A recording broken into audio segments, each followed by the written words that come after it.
Шановні сябры, я от сёння думаю, як так сталася, што наш народ дапусціў да таго, што 30 гадоў кіруе намі, нашай краіны, нашай бацькаўшчыны гэты чалавек, які не чалавек ужо.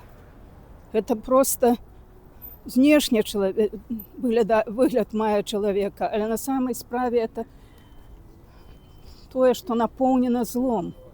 І гэтае зло ён нясе на нашай бацькаўшчыне, сее там, і, на жаль, яно прарастае. І, на жаль, сёння мы на выбарах бачылі, праўда, не такой ужо масавы удзел вялікі, але тым не менш. Спяваюць, радуюцца, ходзяць. Многа людзей у Беларусі падпалі пад гэты ўплыў гэтага зла. І таму вельмі цяжка дастукацца да іх сэрцаў і ім паказаць тое, што магчыма іншае жыццё. Не абавязкова такое пад бацькам, дзе бацька за цябе ўсё вырашае.